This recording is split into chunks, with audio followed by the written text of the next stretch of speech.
Hi friends, R4iയുടെ weekend എപ്പിസോഡിലേക്ക് എല്ലാവർക്കും സ്വാഗതം. ഈ സ്റ്റോക്ക് മാർക്കറ്റിൽ ഇടപെടുന്ന ആളുകളെ ബ്രോഡായിട്ട് രണ്ടായിട്ട് വേർതിരിക്കാറുണ്ട്.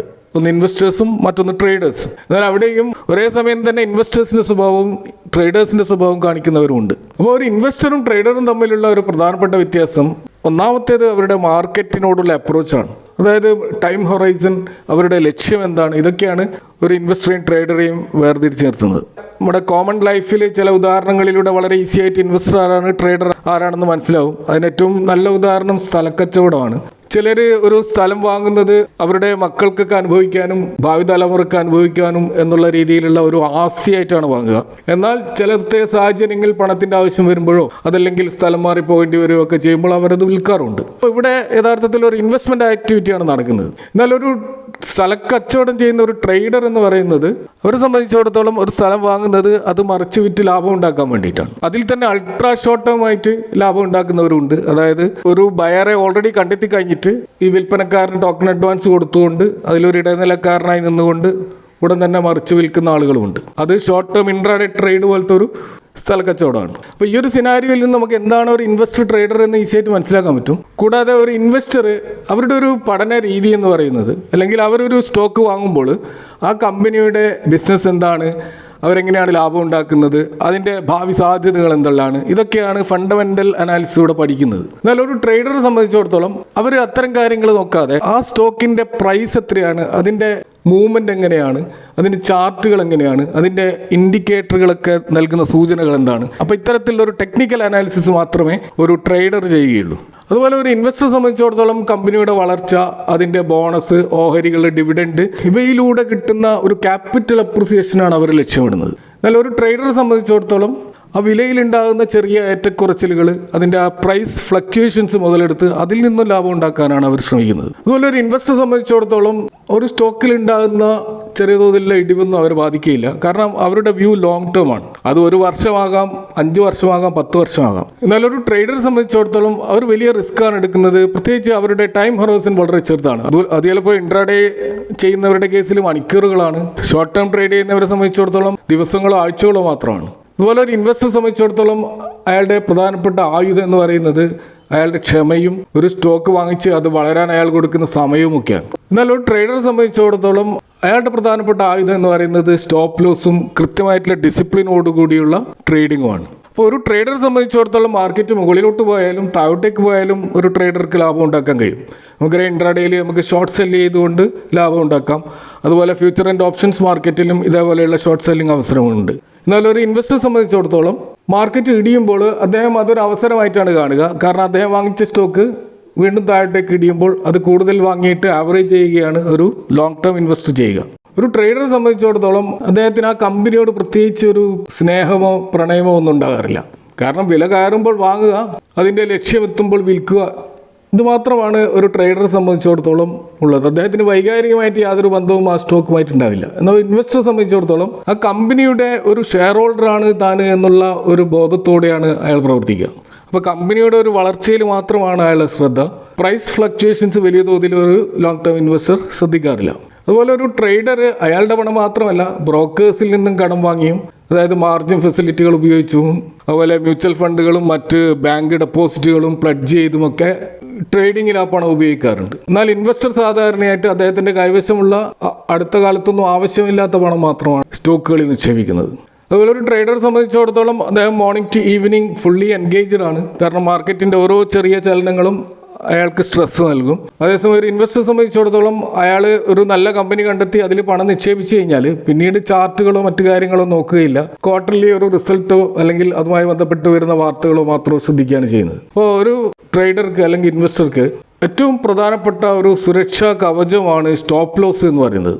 വളരെ ലളിതമായിട്ട് പറഞ്ഞാൽ നമുക്കുണ്ടാകുന്ന നഷ്ടം ഒരു പരിധിക്കപ്പുറം പോകാതിരിക്കാൻ വേണ്ടി നമ്മൾ ഉപയോഗിക്കുന്ന ഒരു ആയുധമാണ് സ്റ്റോപ്പ് ലോസ്. ഇപ്പോൾ നിങ്ങളൊരു ഓഹരി 100 രൂപയ്ക്ക് വാങ്ങി അത് 120 രൂപയാകുമെന്ന് പ്രതീക്ഷിക്കുന്നു. എന്നാൽ മാർക്കറ്റ് നേരെ ഓപ്പോസിറ്റാണ് പോകുന്നത്. അത് ഇടിഞ്ഞിട്ട് അത് 80 രൂപയാകുന്നു. ഇപ്പോൾ സ്വാഭാവികമായിട്ടും നിങ്ങൾ വലിയ തോതിലുള്ള നഷ്ടത്തിലാണ് ഉണ്ടാവുക.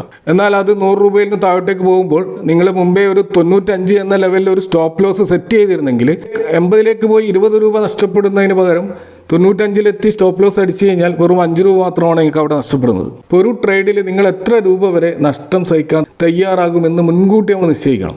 അതുപോലെ ആ ഒരു ട്രേഡിൽ നിന്ന് എത്ര ലാഭം കിട്ടുമെന്നും നമ്മൾ മുൻകൂട്ടി നിശ്ചയിക്കണം. അപ്പോൾ ആ നഷ്ടം എത്ര നമുക്ക് സഹിക്കാൻ പറ്റുന്നുണ്ടോ എന്നുള്ളത് നമ്മൾ മുൻകൂട്ടി നിശ്ചയിക്കുന്നത് കൊണ്ട് തന്നെ ആ നഷ്ടം സംഭവിച്ചാൽ നമുക്ക് വലിയ തോതിലുള്ള മാനസിക പ്രയാസങ്ങൾ ഉണ്ടാവുകയില്ല. അപ്പോൾ നമുക്ക് 1 രൂപ നഷ്ടപ്പെടുത്താൻ നമ്മൾ തയ്യാറാകുമ്പോൾ നമുക്ക് 2 രൂപയുടെ ഒരു ലാഭം കിട്ടും എന്ന് വന്നു കഴിഞ്ഞാൽ അവിടെയുള്ള റിസ്ക് റിവാർഡ് റേഷ്യോ 1:2 ആണ്. എന്നാൽ നിങ്ങൾ ഒരു രൂപ നഷ്ടപ്പെടാൻ തയ്യാറാണ്, നിങ്ങൾക്ക് കിട്ടാൻ പോകുന്ന ലാഭം 1 രൂപ മാത്രമാണെങ്കിൽ അതിലൊരു റിസ്ക് റിവാർഡ് ഇല്ല. അപ്പോൾ നമ്മളെപ്പോഴും നമ്മളെടുക്കുന്ന റിസ്കിൻ്റെ ഒരു ഡബിള് അല്ലെങ്കിൽ അതിൽ കൂടുതലുള്ള റിവാർഡ് കിട്ടുമെന്നുണ്ടെങ്കിൽ മാത്രമാണ് നമ്മളതിൽ റിസ്ക് എടുക്കേണ്ടത്. തുടക്കത്തിൽ സൂചിപ്പിച്ചതുപോലെ ലോങ് ടേം ഇൻവെസ്റ്റ്മെൻറ്റിന് നമ്മൾ സാധാരണ അർത്ഥത്തിലുള്ള ഡെയിലി അല്ലെങ്കിൽ ടെക്നിക്കലായിട്ടുള്ള ഒരു സ്റ്റോപ്പ് ലോസിൻ്റെ ആവശ്യമില്ല. കാരണം ട്രേഡിങ്ങും ഇൻവെസ്റ്റ്മെൻറ്റും 2 വ്യത്യസ്ത ചിന്താഗതികളാണെന്ന് തുടക്കത്തിൽ പറഞ്ഞു. ബട്ട് ഒരു ട്രേഡിങ്ങിൽ സ്റ്റോപ്പ് ലോസ് നിർബന്ധമാണെങ്കിൽ ലോങ് ടേമിൽ യഥാർത്ഥത്തിൽ ബിസിനസ്സിൻ്റെ ഗുണനിലവാരമാണ് യഥാർത്ഥത്തിൽ നോക്കുന്നത്. അതുകൊണ്ട് തന്നെ അവിടെ സ്റ്റോപ്പ് ലോസിന് യാതൊരു അർത്ഥവുമില്ല. കാരണം ഒരു ലോങ് ടേം ഇൻവെസ്റ്റ്മെൻറ്റിൽ നിങ്ങളൊരു കമ്പനിയുടെ ബിസിനസ് കൃത്യമായിട്ട് പഠിച്ച് അതിൻ്റെ ഭാവി മികച്ചതാണെന്ന് ബോധ്യപ്പെട്ട് നിക്ഷേപിച്ചതാണെങ്കിൽ വില കുറയുന്നത് ഒരു അപകടമല്ല, മറിച്ച് വില കുറഞ്ഞ നിരക്കിൽ സ്റ്റോക്കുകൾ കൂടുതൽ വാങ്ങാനുള്ള ഒരു അവസരമാണ്. കാരണം അടിസ്ഥാനപരമായിട്ട് ശക്തമായ കമ്പനികൾ കാലക്രമേണ തിരിച്ചു വരികയും വലിയ ലാഭം നൽകുകയും ചെയ്യും. എന്നാൽ ഒരു ലോങ് ടേം ഇൻവെസ്റ്റർക്ക് മാനസികമായിട്ട് ഒരു എക്സിറ്റ് ക്രൈറ്റീരിയ ആവശ്യമാണ്. അപ്പോൾ നിങ്ങൾ സിസ്റ്റത്തിൽ ഒരു സ്റ്റോപ്പ് ലോസ് ഓർഡർ ഇട്ടിട്ടില്ലെങ്കിലും ചില പ്രത്യേക സാഹചര്യങ്ങളിൽ ഒരു ഇൻവെസ്റ്റർ സ്റ്റോക്കുകൾ വിട്ടിട്ട് പുറത്ത് കടക്കേണ്ടതുണ്ട്. ഇതിനെ നമുക്ക് ഫണ്ടമെൻ്റൽ സ്റ്റോപ്പ് ലോസ് എന്ന് വേണമെങ്കിൽ വിളിക്കാം. അതിൻ്റെ ഒരു സാഹചര്യം വരുന്നത് കമ്പനിയുടെ ബിസിനസ് തകർച്ച നേരിടുമ്പോഴാണ്. അതായത് കമ്പനിയുടെ പ്രൊഡക്റ്റിന് മാർക്കറ്റിൽ ഡിമാൻഡ് ഇല്ലാതാവുകയോ അതുപോലെ പുതിയ ടെക്നോളജി വരുന്നത് കാരണം കമ്പനിയുടെ ബിസിനസ് മോഡൽ കാലഹരണപ്പെടുകയോ ചെയ്ത് കഴിഞ്ഞാൽ അത്തരം സ്റ്റോക്കുകൾ ഹോൾഡ് ചെയ്യുന്നതിൽ അർത്ഥമില്ല, അവിടെ നമുക്ക് എക്സിറ്റ് ആവാം. അതേപോലെ കമ്പനിയുടെ പ്രൊമോട്ടർമാരോ മാനേജ്മെൻറ്റോ അഴിമതി നടത്തിയതായിട്ടോ അല്ലെങ്കിൽ അവിടെ ഒരു ഗവേണൻസ് ഇഷ്യൂ ഉയർന്നു വരികയോ ചെയ്താൽ എത്രയും പെട്ടെന്ന് ആ സ്റ്റോക്കുകൾ വിറ്റൊഴിയുന്നത് നല്ലതാണ്.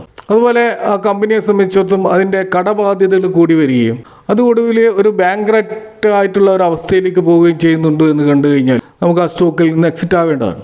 അപ്പോൾ സാധാരണഗതിയിൽ ലോങ് ടേം ഇൻവെസ്റ്റർ ഇത്തരം സാഹചര്യങ്ങൾ നേരിടേണ്ടി വന്നേക്കാം. കാരണം എത്ര നല്ല സ്റ്റോക്കായാലും അത്തരത്തിലുള്ള കാര്യങ്ങൾ സംഭവിക്കാം. അപ്പോൾ അവിടെ ഒരു ലോങ് ടേം ഇൻവെസ്റ്റർ സ്റ്റോപ്പ് ലോസിന് പകരം ഉപയോഗിക്കേണ്ടത് ഡൈവേഴ്സിഫിക്കേഷനാണ് അല്ലെങ്കിൽ ഹെഡ്ജിങ് ആണ്.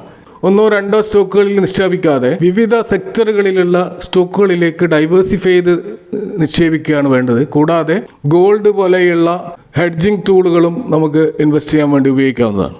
എന്നാൽ ഒരു ട്രേഡറെ സംബന്ധിച്ചിടത്തോളം അവർ കൃത്യമായ സ്റ്റോപ്പ് ലോസ് വെച്ചിരിക്കേണ്ടത് നിർബന്ധമാണ്. പ്രത്യേകിച്ച് ഹൈലി വോളറ്റൈൽ ആയിട്ടുള്ള മാർക്കറ്റ് കണ്ടീഷനിൽ അത് അനിവാര്യമായൊരു സംഭവമാണ്. അപ്പോൾ സ്റ്റോപ്പ് ലോസ് നിശ്ചയിക്കുന്നതിന് പൊതുവെ മാർക്കറ്റിൽ ഫോളോ ചെയ്യുന്ന ഒരു രീതിയാണ് സപ്പോർട്ട് ആൻഡ് റെസിസ്റ്റൻസ് മെത്തേഡ്. ഇതാണ് ഏറ്റവും പ്രൊഫഷണലായതും പ്രചാരത്തിലുള്ളതുമായിട്ടുള്ള രീതി. അപ്പോൾ ടെക്നിക്കൽ ചാർട്ടുകളിൽ നോക്കി ഒരു സ്റ്റോക്കിൻ്റെ സപ്പോർട്ട് ലെവൽ എവിടെയാണ് അതുപോലെ റെസിസ്റ്റൻസ് ലെവൽ എവിടെയാണ് എന്ന് നമ്മൾ കൃത്യമായിട്ട് മാർക്ക് ചെയ്തുകൊണ്ട് ആ സപ്പോർട്ട് ലെവലിന് താഴെ പോവുകയാണെങ്കിൽ അവിടെ ഒരു സ്റ്റോപ്പ് ലോസ് സെറ്റ് ചെയ്യുക എന്നുള്ളതാണ് ഈ ഒരു രീതി.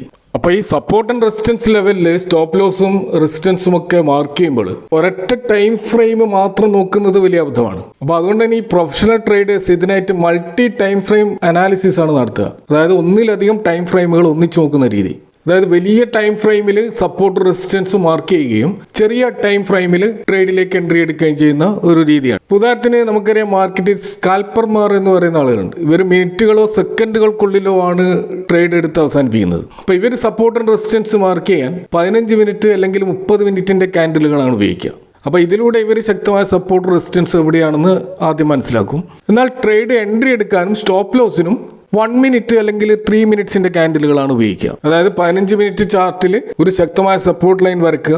വില ആ സപ്പോർട്ട് ലെവലിലേക്ക് വരുമ്പോൾ 1 മിനിറ്റ് അല്ലെങ്കിൽ 3 മിനിറ്റ്സ് ചാർട്ടിലേക്ക് മാറുക. അപ്പോൾ അവിടെ വില സപ്പോർട്ട് എടുത്ത് മുകളിലോട്ട് പോകുന്ന ഒരു ഗ്രീൻ ക്യാൻഡിൽ കണ്ടാൽ എൻട്രി എടുക്കുക. ആ ക്യാൻഡിലിൻ്റെ തൊട്ട് താഴെയോ അല്ലെങ്കിൽ 15 മിനിറ്റിൽ വരച്ച സപ്പോർട്ട് ലൈനിന് തൊട്ട് താഴെയോ ഒരു സ്റ്റോപ്പ് ലോസ് നിശ്ചയിക്കുക. ഇതാണ് സ്കാൽപ്പേഴ്സ് ചെയ്യുക. ഇനി ഇൻട്രാഡേ ട്രേഡേഴ്സ് ആണെങ്കിൽ നമുക്കറിയാം അവർ രാവിലെ വാങ്ങിയിട്ട് വൈകുന്നേരത്തിനുള്ളിൽ ട്രേഡ് അവസാനിപ്പിക്കുന്നവരാണ് ഇൻട്രാഡേ ട്രേഡേഴ്സ്. അപ്പോൾ ഇവർ സ്റ്റോപ്പ് ലോസും റെസിസ്റ്റൻസും മാർക്ക് ചെയ്യാൻ 1 മണിക്കൂർ അല്ലെങ്കിൽ 15 മിനിറ്റ് ക്യാൻഡിലുകളാണ് ഉപയോഗിക്കുക. എന്നാൽ ട്രേഡ് എൻട്രിക്കും സ്റ്റോപ്പ് ലോസിനും 5 മിനിറ്റിൻ്റെ ക്യാൻഡിലുകളാണ് ഉപയോഗിക്കുക. അതായത് ആദ്യം 1 അവർ ചാർട്ട് എടുത്ത് പ്രധാനപ്പെട്ട സപ്പോർട്ട് റെസിസ്റ്റൻസ് മാർക്ക് ചെയ്യുക. ശേഷം 5 മിനിറ്റിൻ്റെ ചാർട്ടിലേക്ക് മാറുക.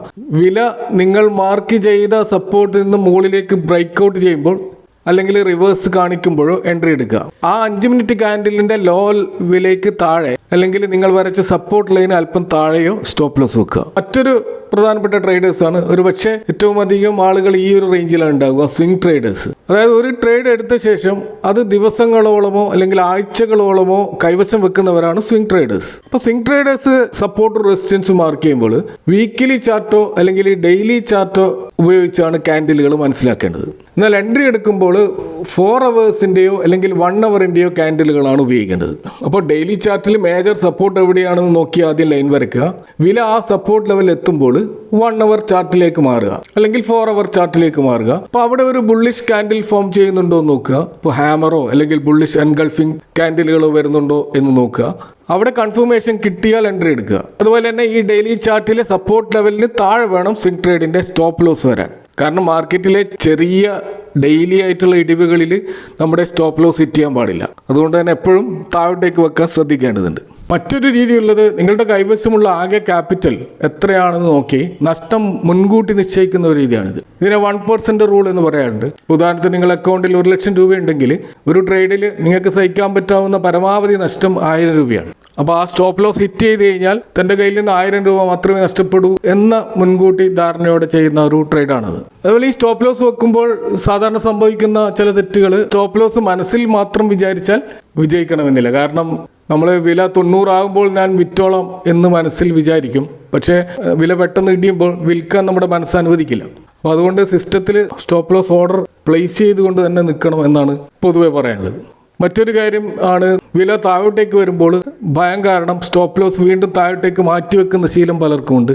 ഇത് തങ്ങളുടെ നഷ്ടത്തിൻ്റെ ആഴം കൂട്ടുകയുള്ളൂ. അപ്പോൾ നമ്മുടെ തീരുമാനത്തിനെതിരെയാണ് മാർക്കറ്റ് നീങ്ങുന്നതെങ്കിൽ ആ നഷ്ടം സ്വയം സമ്മതിച്ച് പുറത്തു കടക്കുന്നതാണ് ഏറ്റവും നല്ല ബുദ്ധി. ഓക്കെ, അപ്പോൾ ഒരു സമ്മറി കൺക്ലൂഷൻ പറയുകയാണെങ്കിൽ ഒരു ലോങ് ടേം ഇൻവെസ്റ്റർ ആണെങ്കിൽ നിങ്ങൾ ആ കമ്പനിയുടെ ഫണ്ടമെൻ്റൽസ് ആണ് ശ്രദ്ധിക്കേണ്ടത്. ഫണ്ടമെൻ്റൽസ് മോശമാകുമ്പോൾ മാത്രമാണ് നമ്മൾ ആ സ്റ്റോക്കിൽ നിന്ന് എക്സിറ്റ് ആവുന്നതിനെ പറ്റി ചിന്തിക്കേണ്ടത്. എന്നാൽ ഒരു ഷോർട്ട് ടേം ട്രേഡർ ആണെങ്കിൽ അത് സ്വിംഗ് ട്രേഡർ ആവട്ടെ അല്ലെങ്കിൽ ഇൻട്രാഡേ ട്രേഡർ ആവട്ടെ ആരുമാവട്ടെ, ഒരു ഷോർട്ട് മൈൻഡ് സെറ്റിലാണ് നിങ്ങൾ സ്റ്റോക്ക് വാങ്ങുന്നതെങ്കിൽ നിർബന്ധമായിട്ടും സ്റ്റോപ്പ് ലോസ് ആദ്യമേ തീരുമാനിക്കണം. അപ്പോൾ അത്തരം ഒരു ട്രേഡ് സെറ്റപ്പിലായിരിക്കണം നമ്മൾ ട്രേഡ് ചെയ്യേണ്ടത്. അങ്ങനെയാണെങ്കിൽ മാത്രമേ വലിയ നഷ്ടങ്ങളില്ലാതെ മാർക്കറ്റിൽ പിടിച്ചു നിൽക്കാൻ നമുക്ക് സാധിക്കുകയുള്ളൂ.